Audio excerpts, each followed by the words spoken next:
अवाजी समातुन ताई radio voice of central London.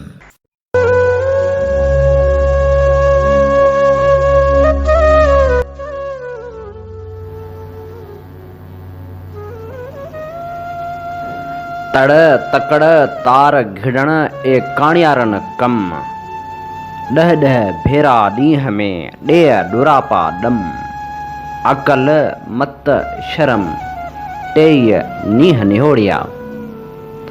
भलारे भिटदणी जे भलारे बैत सां मुंहिंजो ही आवाज़ मुसाफ़िर radio voice of Sindh London त थी दुनिया जे कुंड कुर्छ ताईं जंहिंजा माग बुचे पियो उन्हनि मिड़नी महिरबाननि खे सिक भरियो सलाम शाल क़बूल पवे। 3 जून 2021 ख़मीस जे ॾींहुं अव्हांजो मनपसंद प्रोग्राम कुछ वर्क किताब मां साण करे अव्हां जी ख़िदमत में हाज़िर अव्हांजो पंहिंजो मेज़बान हबीब लगारी। प्रोग्राम जी शुरुआत में अव्हां लाइ इहा ई दुआ त शाल जित हुजो, सुख सलामती सां हुजो, कॾहिं बि ॾुख अव्हां जे वेझो न हुजनि ऐं कॾहिं बि अव्हां जो मुर्कूं मेरियूं न थियनि। प्रोग्राम में असीं चूंड किताबनि जा वर्क वराईंदासूं। सभ खां पहिरियां असांजा किताब जा वर्क वरायूं था, उनजो नालो आहे डूंगर ॾारे वेंदासीं। हीअ किताब नामियारे लेखक अब्दुल हकीम अरशद जो लिखियलु आहे।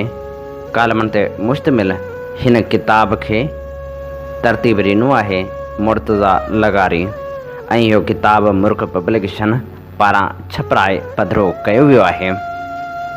अॼु किताब डूंगर ॾारे वेंदासीं मां जेको मज़मून असां अव्हांजी ख़िदमत में पेश करे रहिया आहियूं उनजो उनवान आहे ॿुधो ॿुधो सिंध ॻाल्हाए थी। गुज़िरियल 20वीं सदी में सिंध धरतीअ ते जिन अज़ीम महान हस्तियुनि ऐं तारीख़ साज़ शख़्सियतनि पंहिंजे ॾात फ़िक्र शऊर इनकलाबी तरक़ी पसंद सोच ऐं अमल जे ज़रिए जेके अमट असरात छॾिया आहिनि तिन में अलामा उबैदुल्ला सिंधी, अलामा आया काज़ी, साईं जीएम सैयद शेख अयास जा नाला निमाया आहिनि। हीअ पंहिंजे दौर जा उहे जीनिस इंसान हुआ जिन पंहिंजे इनकलाबी जदोजहद मुस्बत ऐं तैमीरी सोच सां सिंधी समाज में जागरता जो रूह फूकियो हो। तारीख़ शाहिद आहे त जॾहिं क़ौमनि ते मौत जो सख़्तो तारी थी वेंदो आहे, जॾहिं क़ौमनि जी इज्तिमाई वजूद मां जियापे जो उत्साह, पंहिंजे वजूद ऐं हुअण जो अहसासु, ज़िंदगी ऐं तहरुक ऐं क़ुवत अमल मफ़क़ूद थी वेंदो आहे। जॾहिं क़ौमूं क़दामत परस्ती जी रिवायत पसंदी जी धुबण में ज़वाल पज़ीरी जे तमामु हेठाहीं हदनि ते वञी पहुचंदियूं आहिनि, जॾहिं क़ौमनि मां आज़ादी जी उमंग ख़तमु थी वेंदी आहे ऐं ग़ुलामी ऐं बेवसी जे ज़ंजीरनि ॻटण खे तक़दीर जा तोहफ़ा सम्झी चुमी अखियुनि सां लाहे पंहिंजे गीचनि जा हार बणाईंदियूं आहिनि, जॾहिं क़ौमूं हालात जे बुहराननि जे कारियुनि कुननि में घुमरियूं ऐं फेराटियूं खाइण लॻंदियूं आहिनि, तॾहिं हुन क़ौम मां ई के अहिड़ा त जीनिस इंसान पैदा थियनि था जेके पंहिंजे क़ौम जे मुरवज तर्ज़ हयात जे बिल्कुलु उबतड़ नई सोच, इनकलाबी फ़िक्र ऐं आदर्शनि जे ज़रिए उन क़ौम जे मफ़लूज जिस्म जी नस नस में जियापे जी आस, उत्साह ऐं आरज़ू उभारींदा आहिनि। अहिड़ा महान अॻवान पंहिंजे क़ौम, पंहिंजे अज़ीम ज़ाती ऐं इज्तिमाई समाजी ऐं इनकलाबी किरदार, इनकलाबी हलचल, फ़िक्र शऊर, अज़म ऐं इस्तक़लाल जी भरपूर ताक़त ऐं तवानाई सां तारीख़ जे वहंदड़ समाजी वहकरे खे बदिलाए छॾींदा आहिनि। मुखालफ़तनि ऐं रुकावटनि जा हजूम, मुसीबतनि ऐं मुश्किलातनि जा पहाड़ संदन राहूं रोके न सघंदा आहिनि। पंहिंजी ज़िंदगी ऐं पंहिंजूं ख़्वाहिशूं दाव ते लॻाए ज़माने जे मुरवज निज़ाम सां टकराईंदा आहिनि। मुर्दा क़ौम में नई ज़िंदगी जा मसीहा बणिजी उभरंदा आहिनि ऐं पंहिंजे समाज जे अंदरि पंहिंजे हिस्टोरिकल रोल अदा करे वेंदा आहिनि। हिन में को बि शक न आहे त शुरू में अहिड़ा इंसान पंहिंजे समाज लाइ बिल्कुलु ओपरा ऐं अजनबी लॻंदा आहिनि ऐं जंहिं क़ौम जे गिचनि मां ग़ुलामी जा ॻट लाहे उन्हनि खे आज़ादी मुसरत भरी मंज़िल ॾांहुं वठी वञण लाइ हूअ ॾींहं ई राति हिकु कनि था। पंहिंजा सलेब पंहिंजे कुल्हनि ते खणी हू ज़ुल्म ऐं जबर जे ताग़ूती ताक़तनि खे ललकारींदा आहिनि। उहा ई क़ौम खेनि पथरनि सां रतो छाण करे छॾींदी आहे, पर पोइ बि क़ौम जा उहे मोहसिन पंहिंजे दौर जा सकरात मंसूर ऐं मसीहा उन्हनि पथरनि खे खणी पंहिंजे चपन सां चुमी हीअं चई अखियुनि लाहींदा आहिनि त जे हा कि ते हा त बि मूं मारो मञिया। अज़म ऐं इस्तक़लाल जे अहिड़नि पेकरनि खे तारीख़ अॻिते हली निवड़ी सलाम कंदी आहे ऐं पथर वसाईंदड़ पीढ़ी जा पोयर संदन क़बरनि ते गुलनि जूं चादरूं चाढ़ींदा आहिनि। असांजो साईं अव्हांजो साईं, असांजो रहबर अव्हांजो रहबर साईं जीएम सैद बि तारीख़ जे अहिड़े वेदन ई पंहिंजे ज़माने जी बेक़दरी जो शिकार हो। परावन पुरमारनि ते बि ख़ैर मयारी कोन्हे, पर पंहिंजनि बि खेसि कोन सुञातो। ऐं जंहिं क़ौम जे आजपे ऐं मुस्तक़बिल में इज़त भरे माना ते जियापे लाइ हूअ सॼी उमिरि जाखोड़ींदो रहियो, तिन बि संस पैगाम खे ॿुधण खां कन टार कई। हूअ पंहिंजी क़ौम खे पुकारींदो रहियो, झंझोड़ींदो जाॻाईंदो रहियो। हू सॼी ज़िंदगी जबर इस्तेसाल ॾाढ ॾहकाव जे फौलादी दीवारनि सां सिर टकराईंदो रहियो। ऐं मूंखे साफ़ लफ़्ज़नि में चवणु ॾियो त हू अकेलो आयो ऐं अकेलो हलियो वियो, या कि तमामु थोरा सञावंद साथी खेसि मिली सघिया हूंदा जिन संस पैगाम जे रूह खे सम्झी साण साथ निभायो हुजे। जीएम सैद प्रैक्टिकल सियासतदान कोन हो, वटसि दौलत जी खाण हुई, न वरी उहिदनि कुर्सियुनि ऐं वज़ारतनि जा लाइसेंस हुआ। संस पैगाम ते अमल करण वारनि खे पेरमेंटूं मिलण, अवाम जे गाॾियुनि ते चढ़ी पंहिंजी सियासत चमकाइण, मसनूई ऐं वक़्ती इज़त ऐं शोहरत माण जो को बि आसरो कोन हो। सिंध हिकु ज़रई समाज आहे, हितां जो अवाम वॾेरनि जे पोयां आहे ऐं वॾेरा हमेशह उभरंदड़ सिज सलामी ऐं बंबूरी वांगुरु उभी काठीअ ते उॾामी वेंदड़ आहिनि। सैद जंहिं राह ॾांहुं सॼियो पए, उनजे क़दम क़दम ते सलेब टंगियल हुआ, कंडा ऐं कांडेरा पखिड़ियल हुआ। हिका गुलनि जी सेज न हुई। हिन राह जे हर मोड़ ते कोस घर ऐं इंसानी मांस ऐं हॾियूं पीड़ंदड़ घाणा हुआ।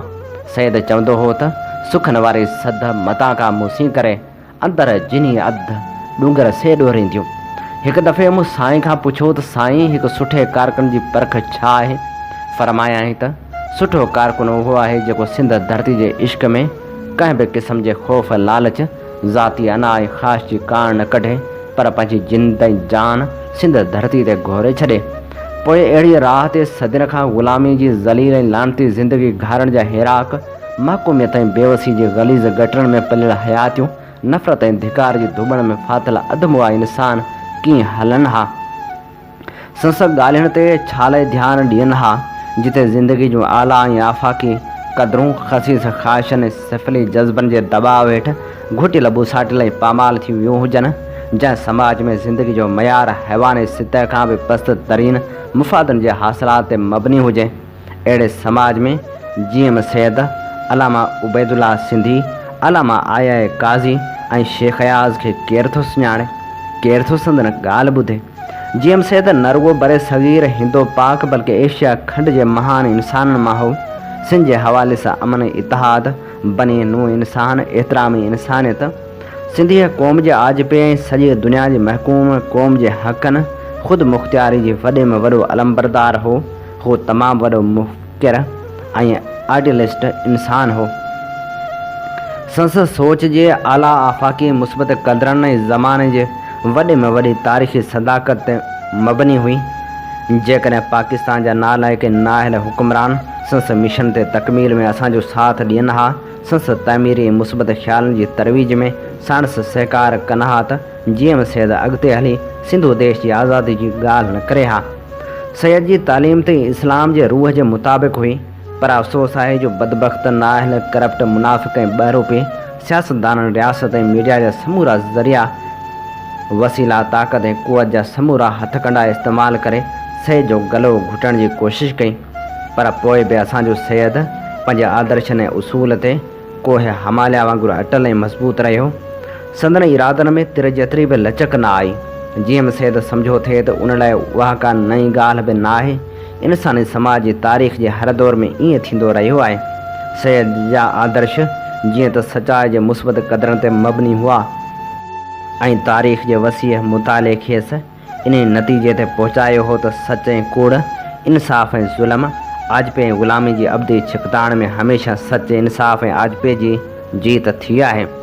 खेसि यकीन हो त रियासत जा मुस्तक़िल मुफ़ाद आर्ज़ी आहिनि, जिन जो बुनियाद कूड़ जी कलराठी पाड़ ते आहे ऐं सचाई जूं क़दरूं आफ़ाक़ी ऐं दाइमी आहिनि, ऐं उहे आहिस्ते आहिस्ते हिन धरती जे गहराइनि में समाजी गुलो गुलज़ार पैदा कंदियूं आहिनि। जीएम सैद जी ज़ुबान तक़दीर जी ज़ुबान हुई। अॼु असीं ॾिसूं पिया त ज़मानो सैद जी ताक़त जो गवाह बणिजी उन ते कीन तस्दीक़ जी मुहर हणी रहियो आहे। जीएम से जेतोणीकि हिन वक्त असां वटि जिस्मानी तौर ते मौजूदु न आहे, पर उनजो आवाज़ु, उनजी पुकार, उनजो पैगाम ज़माने जे रूह जो आवाज़ु बणिजी चुको आहे। संसा आख़िरी अदालती बयान सिंध ॻाल्हाए थी, तारीख़ जे अदालती कसोटी ते सुकरात वारी ललकार बणियल आहे। रियासत जे हुक्मरान लाइ फ़क़्ति ॿ रस्ता आहिनि। हिकु त सैद जे बयान जी तस्दीक़ कंदे सिंधी क़ौम खे मुकमिल सूबाई ख़ुदि मुख़्तियारी ॾियण जो ऐलान कनि। ॿिए सूरत में जेकॾहिं उन्हनि में जुरत, हिमत ऐं हौसलो आहे त सईद जे बयान ते जवाबी अदालती कमिटमेंट ॾियनि। हुक्मरान जी ख़ामोशी इहो ज़ाहिर करे रही आहे त ज़माने जी सुकरात जे वज़नी दलीलुनि नाॾो हू लाजवाब हुआ। हुक्मरान ते इहो वाज़े हुअणु घुरिजे त दुनिया जी सूरतहाल इंतिहाई तेज़ी सां तब्दील थी रही आहे। मकाफ़ात अमल, जज़ा ऐं सज़ा जो कुदरती क़ानून कंहिंजी बि कान कोन थो कढे। हिकु ॿी अदालत बि आहे जंहिंजा फ़ैसिला निहायत अणटर आहिनि। तारीख़ भरी पई आहे, परे छो था वञो, रुगो 20वीं सदी में तग़य्युर पज़ीर हालात ते वीचारियो त अव्हांजी इबरत लाइ काफ़ी आहे। 20वीं सदी मुल्कनि, क़ौमनि, निज़ामनि, समाजी ऐं जाग्राफ़ियुनि जी भञडाह जी सदी हुई। हिन सदी में वॾा वॾा पहाड़ पुरज़ा पुरज़ा थी विया, मुर्दा क़बरनि मां उथी खड़ा थिया ऐं जेरनि सां जायूं वालारियूं। हीअ सदी ग़ुलामनि ऐं महकूमनि जे आजिबे जी सदी हुई। हिन सदी में कई ताज ऐं तख़्त पेरनि में थुलजण लॻा। हिन सदी में अव्हां लाइ बि मैसेज आहे। हिन सदी में उस्मानी ख़िलाफ़त टुटी, बरतानिया खे केतिरनि मुल्कनि मां निकाली मिली, बरे सग़ीर टुटो, पाकिस्तान ठही वरी ॿध थियो, चाइना आज़ादु थियो, इसराइल जो क़याम अमल में आयो, ईरान जी शहनशाहत 0-0 थी वई, रशिया जहिड़ो सुपर पावर बि छीऊं थी वियो। हिन सदी में हिटलर जे ग़रूर जो कंध भॻो ऐं नेल्सन मंडेला जो ॻाट फ़ख्र सां ऊचो थियो। हिन सदी में तमामु वॾा ज़िलज़िला आया, इक़्तिदार जे ऐवान जूं धरतियूं दुॾियूं, के भॼी जान छॾाई, के गोलियुनि जो खाज बणिया, के फाही चढ़िया ऐं के ज़मीन आसमान जे विच ते रख थी विया। ताज़ो अफ़गानिस्तान ऐं इराक़ में जेके कुझु थियो आहे सो बि काल्होकी ॻाल्हि आहे। सो सरकार दुनिया जी सूरतहाल ते इंतिहाई गंभीर आहे। अॼु तारीख़ तव्हांजे दरवाज़े ते सुवालिया निशान बणिजी आई आहे। अमीं केसि ताईं ज़माने जे ज़मीर जी आवाज़ खां कनटार कंदो। अव्हांखे यादि रखणु घुरिजे त जेके क़ौमूं पंहिंजे ॾाहनि जे आदर्शनि खे रद्द कनि थियूं, तिन जे इक़्तिदार जे ऐवाननि खे इनक़लाब जी हिकु ई लहर लोड़े छॾण लाइ काफ़ी आहे। का बि रियासत जबर, इस्तेहसाल, पर मारियत, ॾाढाई ऐं उरह ज़ोराई जे बुनियाद ते जटाव करे नथी सघे। सिंधी क़ौम मुहबत जी अमीन आहे। सिंधी क़ौम पुरमन क़ौम आहे। दुनिया जे अमन पसंदि इंसान जूं हमदर्दियूं हिन क़ौम ॾांहुं वधंदियूं पियूं वञनि। हिन क़ौम ॾाढा ज़ुल्म सठा आहिनि। सूरनि ऐं सदमनि सां हिन क़ौम जो सीनो चूर चूर आहे। हिन मज़लूम क़ौम सां इंसाफ़ कयो। डिॼो हिन मज़लूम क़ौम जी आह खां, डिॼो ॿरंदड़ जबल जी उन बाह खां जंहिं हिकु दफ़ो फाट खाधो त उनजी उभ चूंदड़ चिणगनि खां अव्हां जा ऐवान बची न सघंदा। ॾिसो चश्मे बसीरत सां ॾिसो त सिंध जाॻे पई। ॿुधो कन खोले ॿुधो त सिंध ॻाल्हाए पई, तारीख़ ॻाल्हाए पई, तक़दीर ॻाल्हाए पई। ऐं इक़्तिदार जे जंहिं मज़बूत ऐवान जे शीश महल में अमीं मुतमइन ऐं परसकून आयो, उनजा दरियूं ऐं दीवार बि ॻाल्हाइनि पियूं त अखियूं खोले इंसान 1 मिंट में थिया मुल्क वीरान 1 मिंट में। हीअ ख़ूबसूरत मज़मून जंहिंजो उनवान हो ॿुधो सिंध ॻाल्हाए थी, नाम्यारे लेखक ऐं शाइर अब्दुल हकीम अरशद जो लिखियलु हो। इहो असां अव्हां लाइ चूंड कयो हो। संस किताब डूंगर डारे वेंदासीं मां। डूंगर डारे किताब मुर्क पब्लिकेशन पारां छपराए पधिरो कयो वियो। हीअ किताब मुर्तज़ा लिगारी सहेड़ियो आहे। अव्हांजी ख़िदमत में प्रोग्राम पेश कयो पियो वञे कुझु वर्क किताब मां। हिन प्रोग्राम साण करे अव्हांजो मेज़बान आहियां हबीब लगारी। अमीं ॿुधी रहिया आहियो दुनिया जो पहिरियों Sindhi web radio voice of Sindh London. Radio voice of Sindh London ऐं voice of Sindh television Sindh तर्जमान वारो किरदारु अदा करे रहिया आहिनि, जितां सिंध में थींदड़ हर बेवाजिबी ऐं क़ौमी मसइलनि ते आवाज़ु उथारियो वञे थो। इल्मु, अदब, सियासी, सक़ाफ़ती ऐं समाजी सरगर्मियुनि खे असीं अवले जे बुनियाद ते नशर कंदा आहियूं। पंहिंजे क़ौमी आवाज़ खे घर घर पहुचाइण में क़ौमी किरदारु अदा कयो। असांखे अव्हांजे साथ, सहकार ऐं माली सहायता जी ज़रूरत आहे। अचो असां सां हम क़दम बणिजो। रेडियो जी नशरियात जेकॾहिं अवी पंहिंजे मोबाइल फ़ोन ते ॿुधणु चाहियो था त हींअर ई प्ले स्टोर में वञी रेडियो वॉइस ऑफ सिंध जी ऐप डाउनलोड करियो ऐं हर वक़्तु ॿुधंदा रहो radio voice of Sindh London. Radio voice of Sindh London तां असां जी ख़िदमत में ख़ूबसूरत प्रोग्राम पेश कंदा आहियूं जंहिंमें ॾाहनि जा ॾस बि हूंदा आहिनि त ख़ूबसूरत इल्मी अदबी लिखणियूं बि हूंदियूं आहिनि। समाजी सियासी अॻवान जूं तक़रीरूं बि नशर थींदियूं आहिनि त उन सां गॾोगॾु उहे इनकलाबी गीत बि नशर थींदा आहिनि जेके ॿुधण सां माण्हू जी लऊं लऊं कांडार जी वेंदी आहे ऐं जेके सूफ़ी कलाम माण्हू खे रक़्स ते मजबूर करे विझंदा आहिनि। अचो असां सां सलाड जी वञो ऐं ॿुधंदा रहो radio voice of Sindh London. ऐं हाणे प्रोग्राम कुझु वर्क किताब मां में नामियारे लेखक क़ौमपरस्त अॻवान साईं अब्दुल वाहिद आरिसर जे किताब माड़ियुनि मारिस कीनकी जा वर्क वरायूं था। अब्दुल वाहिद आरिसर लिखे थो, उभ में ककर आहिनि, आऊं हाणे निंड मां सुजाग थियो आहियां। निंड मां सुजाग थियण शर्त पंहिंजी खोली मां ॿाहिरि निकितसि त सारो उभ ककरनि सां छायल ॾिठमि। आकाश जे वसतनि में ककरनि जो मेड़ ॾिसी सदाईं मुंहिंजो मन उदास थी वेंदो आहे। ककर असांजी शाइरी में किथे मेलाप ऐं किथे विछोड़े ऐं दाह करण जो सनीहो खणी ईंदा आहिनि। असां थरियुनि लाइ त ककरनि जी मुंद ॾोरापन संदन ऐं आरज़ुअनि जी अलामत हूंदी आहे। मुंहिंजी दिलि ॾुखोइजी वई आहे, मुंहिंजे हाव में पीड़ा जी पचार थियण लॻी आहे त हीअ ककर मींहं जा आहिनि ऐं वाके भिट धणी जे यार वसण जा वेस कया आहिनि।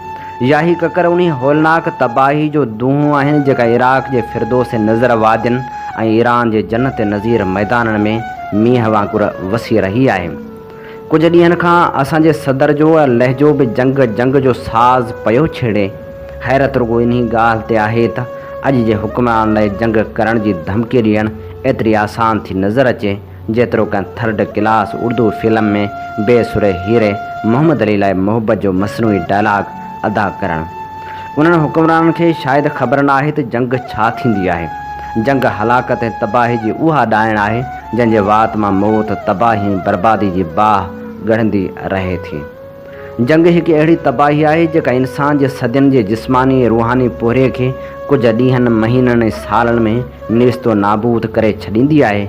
जंग सकाफ़ती तारीख़ी अदबी ऐं मज़हबी मैदाननि में एॾी त उथल पुथल पैदा कंदी आहे जो सही सोचनि जा रुख ऐं रस्ता तब्दील थी वेंदा आहिनि। जंग दौरान इंसानी आबादियूं ईअं ख़तमु थी वेंदियूं आहिनि जीअं एटम बम किरण सां एटम बम जे असर हेठि आयल शहर जे हज़ारे इंसान जे दिलनि में अमन जा ख़्वाब ऐं बरेह जूं ख़्वाहिशूं ख़तमु थी वेंदियूं आहिनि।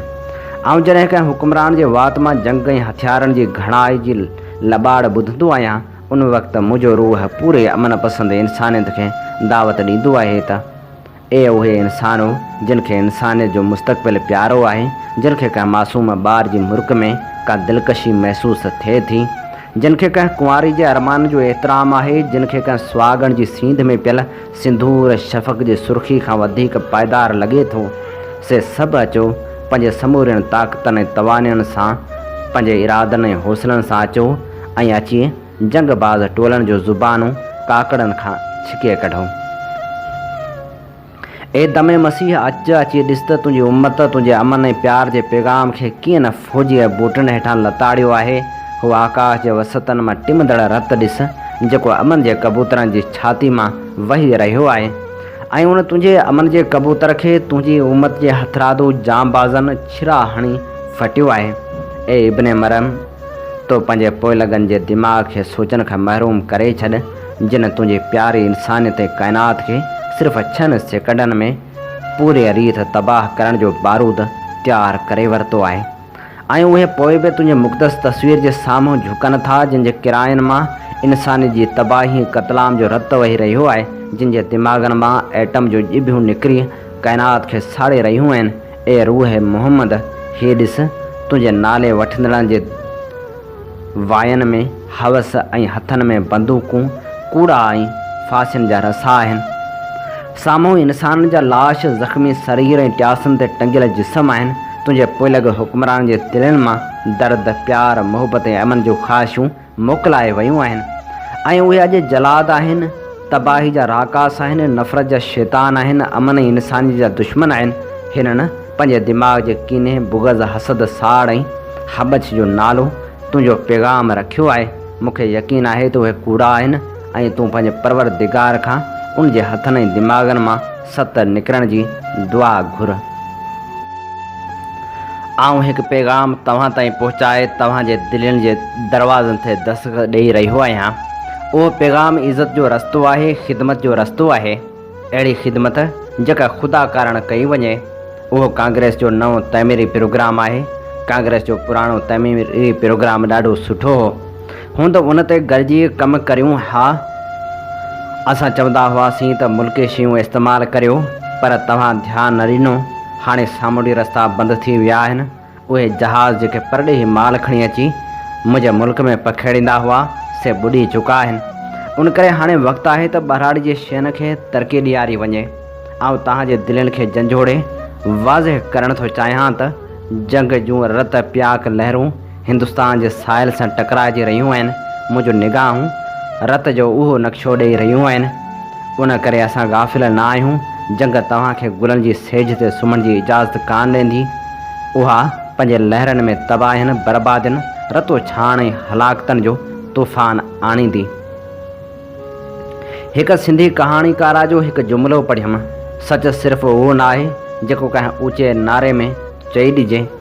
हावा के सच सिर्फ़ु ऊचे नारे में चवण वारी ॻाल्हि, जुमिले, सिट या पेरा जो नालो न आहे। पर चरी सिंधी छोकिरी सच खे छा चइजे या कजे जो उहो ख़ुदि हिकु ऊचो नारो गूंज ऐं ललकार बणिजी वेंदो आहे। एॾो ऊचो जो हिमालय जूं चोटियूं उन जे अॻियां केवल जहिड़ियूं निढड़ियूं बणिजी वेंदियूं आहिनि। अहिड़ी गूंज जंहिंसां कारूं झर जूं कोरूं यानी चोटियूं किरी पवंदियूं आहिनि। अहिड़ी ललकार जंहिंसां न सिर्फ़ु आकाश जी छाती फाटी पवंदी आहे, पर वक़्त जे चारियुनि ऐं ॾाढियुनि जा ॾेल पिण ॾरी पवंदा आहिनि। के लफ़्ज़, सिटूं ऐं जुमिला सिर्फ़ु चपनि जी चुण-भुण में या सतन परदनि में कंहिं बीबी वांगुरु लिकाए रखिबा आहिनि। पोइ बि उहे पंहिंजी अंदरूनी सगाई फितरी सचाई सबबि ज़मान ऐं मकान जूं सरहदूं उरांघे इंसान जो लाज़वाल मंशूर बणिजी वेंदा आहिनि ऐं दुनिया जे समूरनि ॾाहनि मुसलत पसंदनि ऐं काइर कलमकारनि जे सभिनी ताविलनि ऐं मंतकी हेरा फेरनि खे टोड़े कुंवारनि चपनि ते गीत ऐं सगारियुनि मछरियल ज़ुबाननि ते सच, सूंह, अमन, इंसानियत ऐं इंसान ज़ात जी गॾियल पीड़ा जा नारा बणिजी वेंदा आहिनि। ए हिरासिल क़ौम जा हिरासिल अदीबो, नारनि खां छो था छिरको? उन्हनि नारनि खां केतिरो बि छिरको, पर उहे तव्हांजो मुक़दर ऐं ॻिची जूं नसूं बणिजी विया आहिनि। तव्हां उन्हनि खे हज़म करण जी कोशिशि करियो। हिन दौर में त न सिर्फ़ु सच जो ऐलान करिणो आहे, पर उनखे कंहिं रेटे खोइबे जो रंग ॾेई कंहिं मथे उघाड़ी बेव जे मथे खे ढकण लाइक़ु बणाइणो आहे। अहिड़े दौर में सच खे जेकॾहिं उजारतनि ऐं सिंगार जे बैतनि वांगुरु कहाणियुनि में इस्तेमालु करिणो अथव त पोइ अव्हांखे हिन भूअं जे हर पेचरे ऐं रिंद जो कसम त उहो छिपाइणु बंदि करियो। बाहिमी तारीफ़ जूं अंजमनूं ठाहे पंहिंजे सिंगारियल कमरनि में हिक ॿिए खे पढ़ी ॿुधायो ऐं हिक ॿिए जी नील पालिशनि ऐं हथ रेखाउनि खे ॾिसण जो शौक़ु पूरो करियो।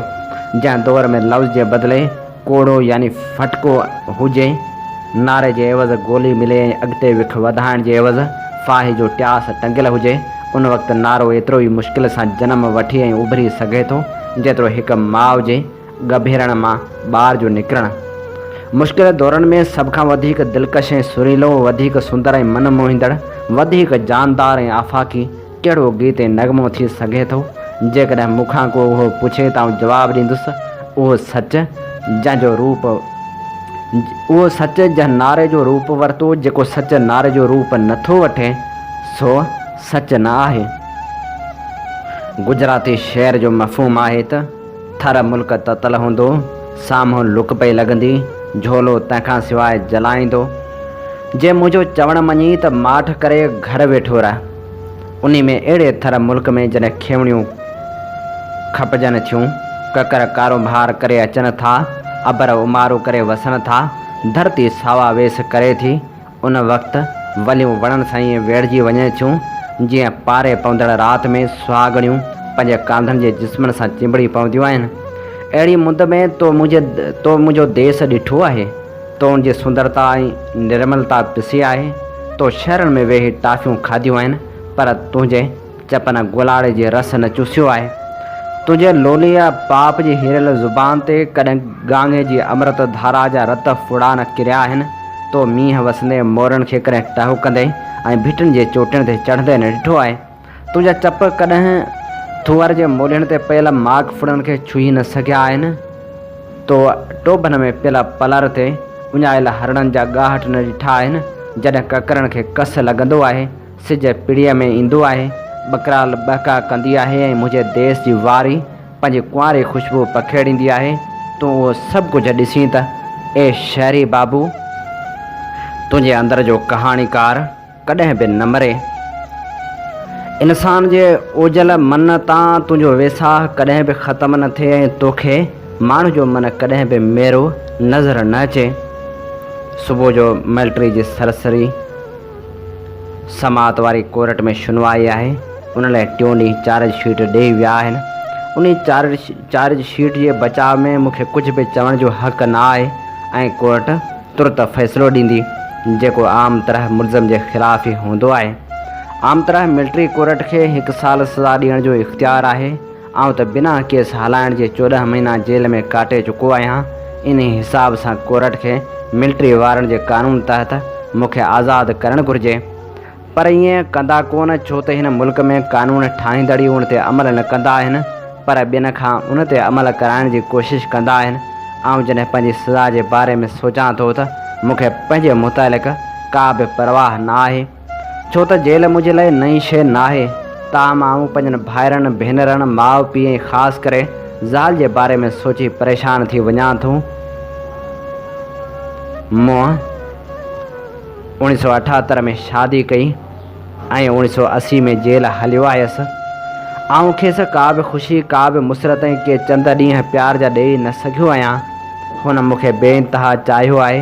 हिकु भेरे चवणु लॻी, मुंहिंजे लाइ सिज सिर्फ़ु तुंहिंजे करे उभरे लहे थो।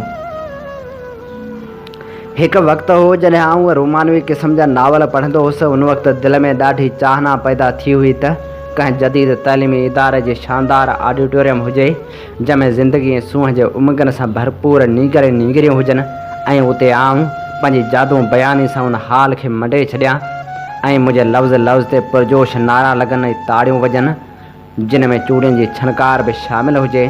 ॼण मुंहिंजा लफ़्ज़ न पर काई पहिरीं चुमी हुजनि जेका नए नकोर जिस्म में थरथलो पैदा करे छॾे।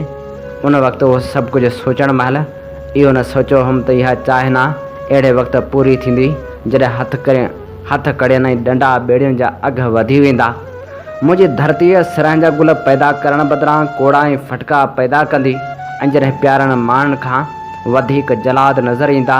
मुंहिंजे सोचण या न सोचण सां छा थो थिए, नारनि ऐं ताड़ियुनि जो लाज़मी नतीजो इहो निकिरंदो आयो आहे। चवनि था हिटलर ख़ुदकशी खां अॻु एवा बिराउन जी हंज में मथो रखंदे चयो त उहो वक़्तु कहिड़ो न हसीन हो जो आउं म्यूख ऐं बर्लिन जे जलसे गाहनि में तक़रीर कंदो हुउसि ऐं लखे माण्हुनि जा नारा ऐं ताड़ियूं मूंखे मदहोश करे अर्श जे बुलंदियुनि ते खणी वेंदियूं हुयूं। उन वक़्तु का बि औरत मुंहिंजी ज़िंदगी में न आई हुई, पर आयो तूं यकीन कर उहो मुंहिंजी ज़िंदगी जो हसीन तरीन वक़्तु हो। अॼु जॾहिं हुसन जी हंज में आहियां, पोइ बि ॾुखोयल आहियां। इनकलाब जो लफ़्ज़ उन दोशीदा वांगुरु आहे जंहिंजे हिकु हथ में माखी जो प्यालो ऐं ॿिए हथ में तलवार आहे। माखी जो प्यालो इंसानियत जी घणाई लाइ, सदियुनि खां सतायल मज़लूम माण्हुनि लाइ, जबर ऐं ॾमर जे घाण में पीड़जंदड़ तबक़नि लाइ, ग़ुलामी ऐं मजबूरी जे आड़ाह में सड़ंदड़ क़ौमनि लाइ, ऐं तलवार आहे उन्हनि बदमाशनि कातिलनि ऐं हथ प्याक रहज़ननि लाइ जिन पंहिंजे मुफ़ादनि जी निगरानी ऐं हिफ़ाज़त लाइ हर वक़्तु ऐं हर दौर में जावा कया आहिनि। उहा तलवार दुनिया जे हर ख़िते में एतिरो त वधी चुकी आहे, एतिरी त तेज़ ऐं तिखी थी चुकी आहे जो रत प्याक रहज़ननि जो हाणे वधीक वक़्त लाइ उन जे वार खां बचणु नामुमकिन आहे। मूं उन तलवार जा घाव ॾिठा आहिनि। रूस में उनजो वहकिरो ॾिठो आहे, चपन में उनजी चमक ॾिठी आहे, वियतनाम में उनजो जोहर ॾिठो आहे, बांग्लादेश में उनजा कारनामा ॾिठा आहिनि, अलजाइर में उनजी धार ॾिठी आहे, अल करामा में उनजो वार ॾिठो अथमि, कांगो, घाना, गए बसानू, अंगोला में उन जा जलवा ॾिठा अथमि, क्यूबा, कंबोडिया ऐं कोरिया में उन जी तबाही ॾिठी आहे।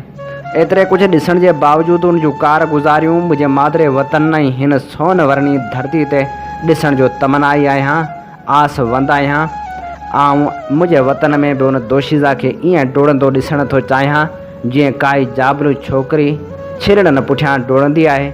हा, ऐं उन दोशीज़ा खे हिते ॾिसणु थो चाहियां जंहिंजे हिकु हथ में नगर जहिड़नि निगरनि लाइ माखी जे बदिरां खीर जो वटो हुजे ऐं ॿिए हथ में वतन जे बचाव लाइ तलवार या स्टीन गन हुजे। ही चूंड वर्क सां नामेरे लेखक ऐं कोमप्रस्त अॻवान अब्दुल वाहिद आरीसर जे किताब माड़िन मारिस कीनकी मां पेश करे रहिया हुआसीं। अवां जी ख़िदमत में प्रोग्राम पेश कयो पियो वञे कुझु वर्क किताब मां। अवां जो मेज़बान आहियां हबीब लगारी। अवी ॿुधी रहिया आहियो दुनिया जो पहिरियों Sindhi web radio voice of Sindh London. Radio voice of Sindh London ऐं voice of Sindh television Sindh तर्जमान वारो किरदारु अदा करे रहिया आहिनि, जितां सिंध में थींदड़ हर बेवाजिबी ऐं क़ौमी मसइलनि ते आवाज़ु उथारियो वञे थो। इल्म, अदब, सियासी, समाजी ऐं सक़ाफ़ती सरगर्मियुनि खे असीं अवले जे बुनियाद ते नशर कंदा आहियूं। पंहिंजे क़ौमी आवाज़ खे घर घर पहुचाइण में पंहिंजो क़ौमी किरदारु अदा कयो। असांखे अव्हां जे सहकार ऐं माली सहायता जी ज़रूरत आहे। अचो कदम वधायो ऐं असां सां हम कदम बणिजो। रेडियो जी नशरियात अव्हां पंहिंजे मोबाइल फ़ोन ते बि ॿुधी सघो था। हींअर ई प्ले स्टोर में वञी रेडियो वॉइस ऑफ सिंध जी ऐप डाउनलोड करियो। हर वक़्तु ॿुधंदा रहो radio voice of Sindh London. Programme कुझु वर्क किताब मां में हाण अमर जलील जी किताब आत्म कथा जा वर्क वरायूं था। अमर जलील पंहिंजे किताब में मां कंहिंखे ॻोल्हियां जो उनवान हेठि लिखे थो, कुझु माण्हू ॾाढा यादि ईंदा आहिनि, कंहिं विसारणु असांजे वस में न हूंदो आहे। के माण्हू पंहिंजी आमद सां असांजी ज़िंदगी में मुस्बत या मनफ़ी तब्दीलियुनि जो सबबु थी पवंदा आहिनि। अहिड़ा माण्हू असांजे वजूद में मुस्तक़िल हैसियत जा मालिक थी पवंदा आहिनि। मुंहिंजूं यादूं मुख़्तलिफ़ अलामतनि सां मुंसलिक आहिनि। अहिड़ियुनि अलामतनि में मौसीक़ी, खुशबू, खंडर, पुराणनि किताबनि जा दुकान ऐं कबाड़ खाना सरे फ़हिरिस्त आहिनि। पाकिस्तान थिएटर्स ऐं नेशनल थिएटर्स में मुंहिंजे ड्रामनि जी हीरोइन रिहाना सिद्दीकी हमेशह लता मंगेशकर जो हिकु गीत वराए वराए ॿुधंदी हुई। मिट्टी से खेलते हो बार बार किस लिए, टूटे हुए खिलौनों से प्यार किस लिए। अॼु बि जॾहिं मां 50 साल पुराणो लता जो गीत ॿुधंदो आहियां तॾहिं रिहाना जीअरी जाॻंदी मुंहिंजे अखियुनि आॾो अची बीहंदी आहे। सांवरी सलोणी हमेशह मुरकंदड़, अलाए छो इहो गीत ॿुधी अक्सर रोई पवंदी हुई। ज़िंदगी जेकॾहिं वफ़ा कई ऐं पाण खे पाकिस्तान थिएटर्स ऐं नेशनल थिएटर्स में तबाह कंदड़ ॿिनि 2.5 सालनि जी कथा लिखण ते आमादा करे सघियुसि तॾहिं रिहाना सिद्दीकी जो ज़िक्र ज़रूरु कंदुसि। रेडियो पाकिस्तान कराची में हिकिड़े ॾींहुं स्टेशन डायरेक्टर ताहिर शाह हिकु ॾाढी सुहिणी छोकिरी खे मुंहिंजी ऑफिस में वठी आयो ऐं चयाईं त अॼु खां हिना हाशमी तुंहिंजे कमरे में तोसां गॾु वेंदी। पोइ वेंदे वेंदे खिलंदे चयाईं, मूंखे ख़बर आहे त तूं बेज़रर क़िस्म जो माण्हू आहीं। हिना हाशमी अफ़गान पर्शियन सर्विस में स्टाफ आर्टिस्ट हुई ऐं ईरानी नस्ल जी हुई। शिकल शबीह, ॻाल्हाइण ॿोल्हाइण, कपिड़े लटे ऐं रख रखाव में पंहिंजो मिट पाण हुई। खुशबू जी दिलदादा हुई। तरह तरह जा परफ्यूम इस्तेमालु कंदी हुई, पर अक्सर मख़सूस क़िस्म जो परफ्यूम लॻाईंदी हुई। इत्तेफ़ाक़ सां अॼु बि जॾहिं हुन खुशबू जो झूठो किथां ईंदो आहे तॾहिं खुशबू सां गॾु हिना हाशमी बि हली ईंदी आहे। आत्मकथा में रेडियो पाकिस्तान जो जॾहिं तफ़सीली ज़िक्र ईंदो तॾहिं हिना हाशमी जो ज़िक्र बि ईंदो। हिना हाशमी जे हवाले खां सवाइ रेडियो पाकिस्तान जो हवालो बेमाना थी पवंदो। असली नाले बदिरां मूं संसद ज़िक्र फ़र्ज़ी नाले सां कयो आहे। कुझु दोस्तनि ऐं साथियुनि मुंहिंजी ज़िंदगी में दामी जाइ वलारे छॾी आहे। हिते मां रुॻो लिखियल लफ़्ज़ जे हवाले सां ॻाल्हि कंदुसि। कमर शहबाज़ जंहिं मूंखे ॿाहनि खां वठी अदब जे बारगाह ॾांहुं वेंदड़ दग ॾेखारियो। इरशाद राव जंहिं मूंखे उर्दू में लिखण लाइ आमादा कयो। मूं हुनजे हफ़्तेवार रिसाले अल फतह लाइ 1974 खां 1980 ताईं लिखियो। हमीद आख़ूंद जंहिं मूंखे अंग्रेज़ी में लिखण लाइ राज़ी कयो ऐं ॾुखे खां ॾुखे वक़्त में मूंखां परे न थियो। मुल्क सां बग़ावत ऐं नौजवाननि में कुफर जो प्रचार करण जहिड़ा लेख लिखण जे इल्ज़ामनि में जंहिं समय मूं ते मुहकमाती इंक्वायरियूं हलंदियूं हुयूं हमीद आख़ूंद हर साल शाह लतीफ़ जे मेले ते मूंखे भिटशाह घुराईंदो हो। उन वक़्तु पाण सेक्रेटरी कल्चर हो मूंखे एॾो मान ऐं मर्तबो ॾींदो हो जो मां फ़क़ीर शश्तर थी पवंदो हुउसि। गेस्ट हाउस में जेके कमरा आफ़त क़िस्म जे कामरनि वज़ीरनि ऐं एमएनएज़ लाइ हूंदा हुआ उन्हनि कमरनि मां हिकु कमरो मुंहिंजे हवाले करे छॾींदो हो। मेले जा 3-4 ॾींहं मां उन कमरे में लिखंदो हुउसि, पढ़ंदो हुउसि ऐं अकेलो मेले में पियो घुमंदो हुउसि। गवर्नर अचिणो हुजे या वज़ीर आला अचिणो हुजे, सिक्योरिटी खणी केॾी बि सख़्तु छो न हुजे, हमीद कंहिं बि अहलकार खे मुंहिंजे वेझो अचणु न ॾींदो हो, वरना ढिंगनि खां बि गेस्ट हाउस जा कमरा सिक्योरिटी ख़ातिर ख़ाली कराया वेंदा आहिनि। सन 2000 में मरकज़ी सरकार पारां मुंहिंजे लाइ प्राइड ऑफ परफॉर्मेंस एवार्ड जो ऐलान थियो। उनमें हमीद जो हथ ऐं अहम अमल दख़ल हो। रोज़े अवल खां मूं ॾुखियनि ऐं ॾिंगनि हालतुनि में लिखियो आहे। सोखियूं ऐं सवलियूं हालतूं मिलनि हा त मां शायदि लिखी न सघां हा। घुट ॿुसट ऐं ताज़ीरात जे वरण वकड़नि में मां पंहिंजे वजूद में वधीक सघ महसूसु कंदो आहियां। जबर जे जबल सां मथो टकराइणु मूंखे वणंदो आहे। मूंखे अहिड़ी ज़िंदगी क़बूलु कोन्हे जंहिंमें चैलेंजिस ऐं आज़माइशूं न हुजनि। गुल विछायल राहनि ते हलण बदिरां मूंखे कंडनि ऐं भॻल शीशा विछायल राहनि ते पहिरें उघाड़ो राही थियणु वणंदो आहे। जेॾहिं पूरब पंध तेॾहिं आऊं न वञिणो, हीअ हुननि जो हंधु मुंहिंजो हंधु हिंगलाज में। नॉर्मल आम रिवाजी हालतुनि में मां कोमाइजी वेंदो आहियां। ऐं नॉर्मल गैर मामूली हालतुनि में मां टिड़ी पवंदो आहियां। ॾुख मूंखे अॾोल ऐं सुख मारे विझंदा आहिनि। सिराज मुंहिंजो महिरबानी दोस्त सूंहो ऐं साथी जंहिं हिलाल पाकिस्तान अख़बार में मुंहिंजे लाइ दरियूं ऐं रोशनदान खोले छॾिया हुआ। सिराज जो ज़िक्र मां जीजल मुंहिंजी माउ किताब में आयल आत्मकथा जी क़िस्त में तफ़सील सां करे चुको आहियां। मुंहिंजे लिखण जी ॻाल्हि अचे ऐं उन में सिराज जे अहसान जो ज़िक्र न अचे, इहा ॻाल्हि इम्कान खां ॿाहिरि आहे।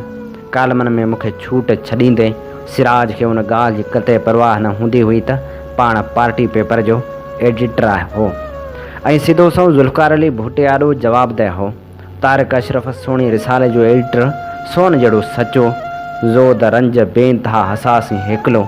ग़ुलाम नबी मुग़ल ऐं फ़िरोज़ मेमण खां सवाइ मूं ॿिए कंहिं शख़्स खे संसद दोस्ती जे दायरे में न ॾिठो।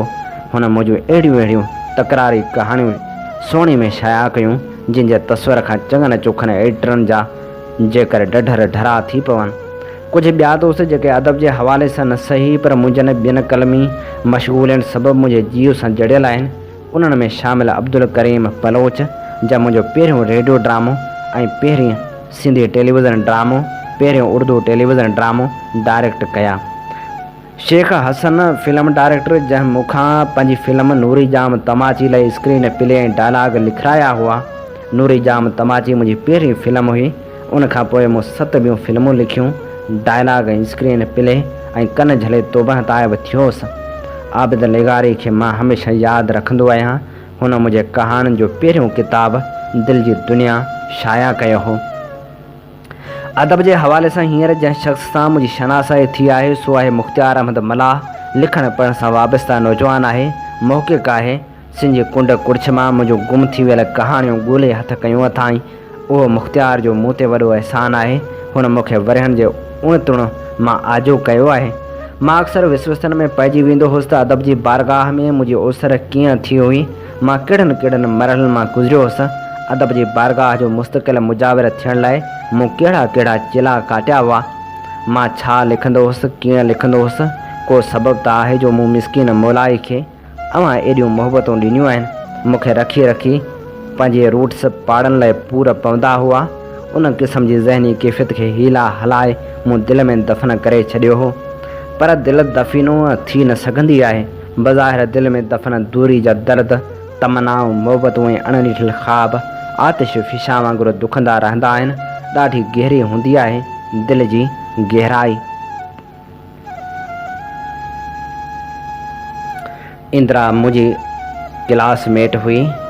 असीं प्राइमरी जा 4 साल गॾु पढ़िया हुआसीं।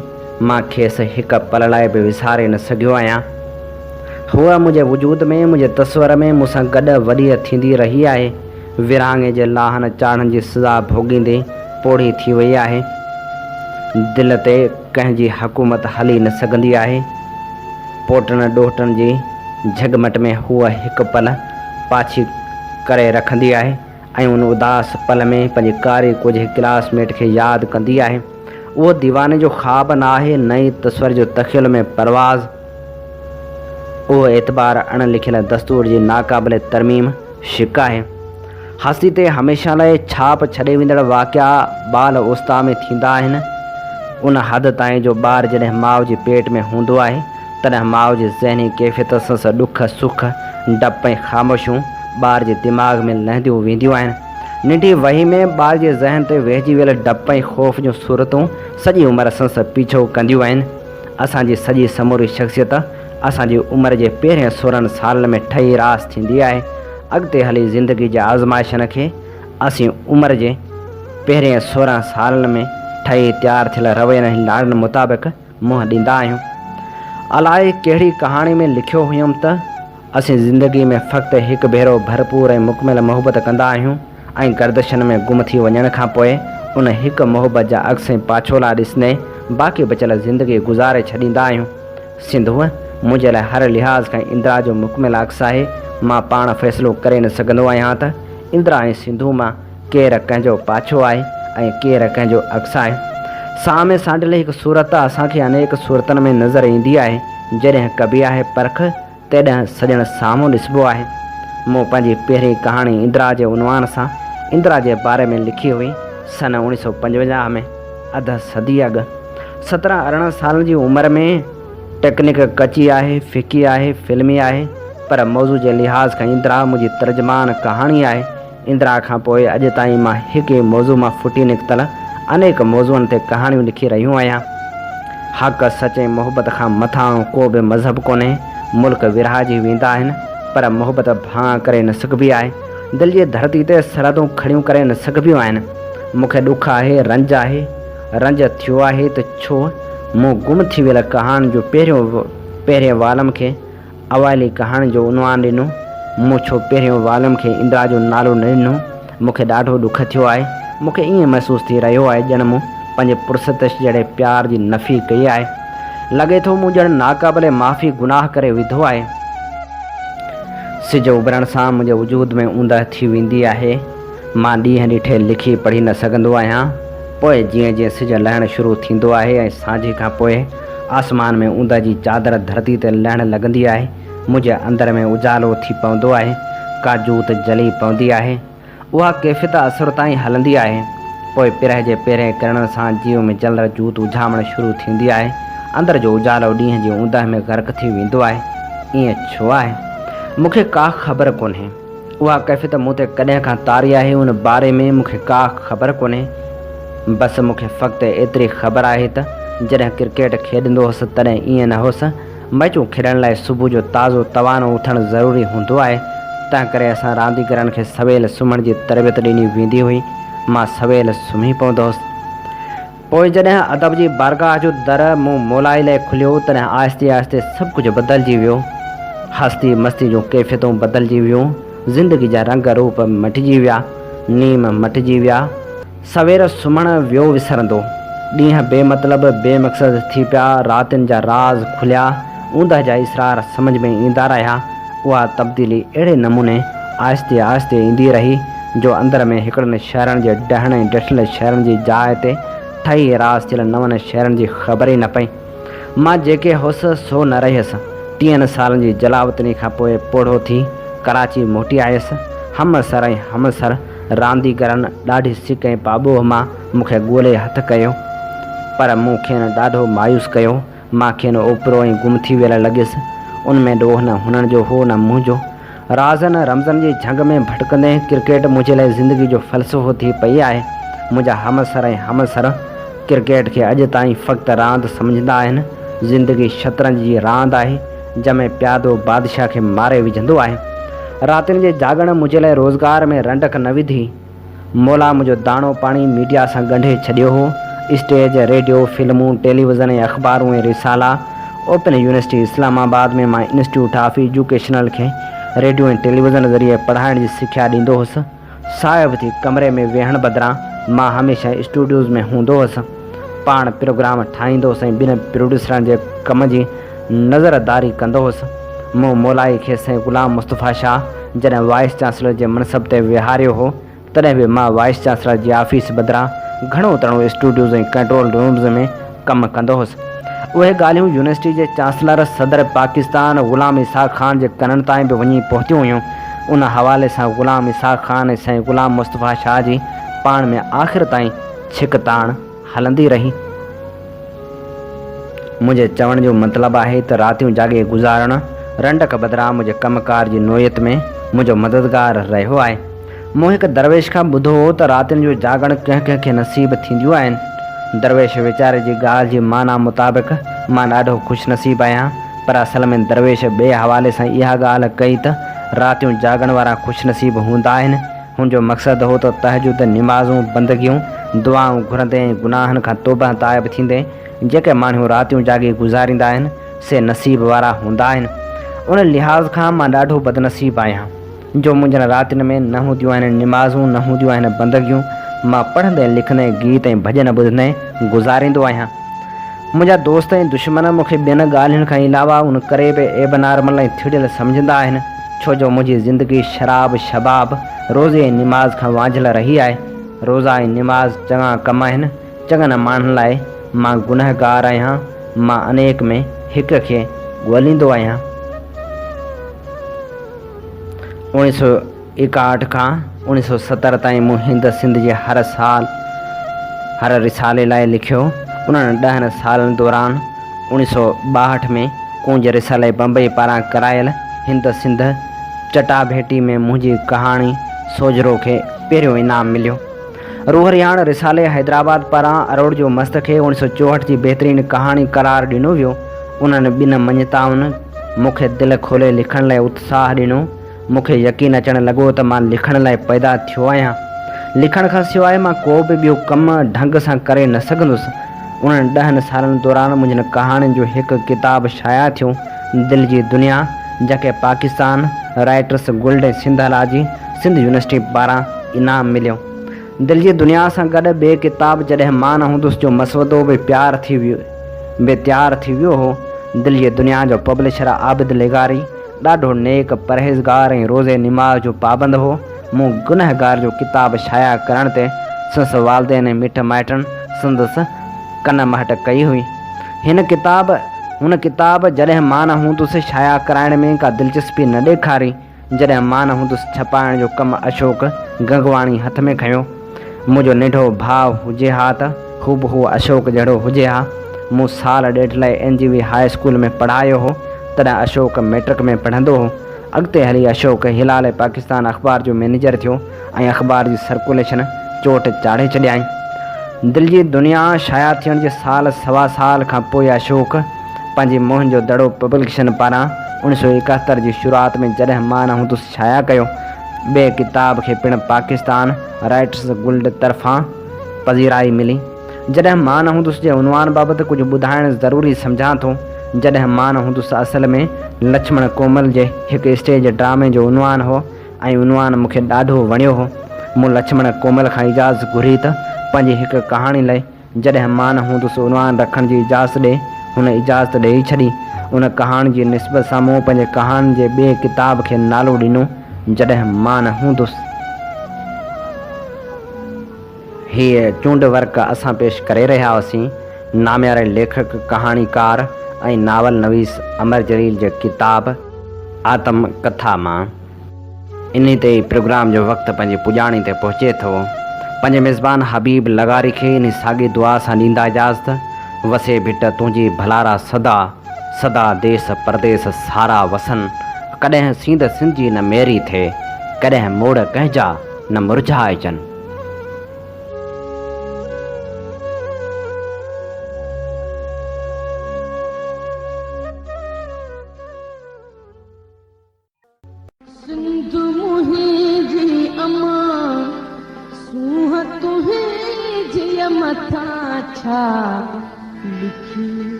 दुनिया जा सिंधियो हिक मुठ थी सिंध बचायो।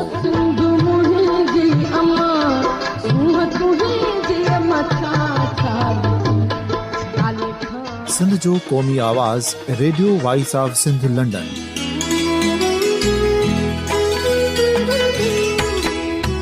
Radio voice of Sindh London पंहिंजी नशरियात में सिंध जी सियासत, समाज, इक़्तिसादियात, तारीख़, क़ौमी उमंगुनि ऐं अख़लाक़ियात मुतलिक़ सिंध जी हक़ीक़ी तर्जुमानी कंदे प्रोग्रामनि खे असराइतो बणाइण लाइ सिंध जे घण घुरनि ऐं धरतीअ सां प्यार कंदड़ अदीबनि, दानिश्वरनि, सहाफ़ियुनि, उस्तादनि, वकीलनि ऐं हर तबिके जे मानवारनि सजणनि खे सिंध में शऊरी इनक़लाब लाइ सहकार जो सॾु ॾियूं था। अचो त गॾिजी सूफ़ियुनि ऐं संतनि वारी सिंध जो ओज हिकु मुठ थी वरी वापसि आणण वारे सफ़र जा साथारी बणिजऊं।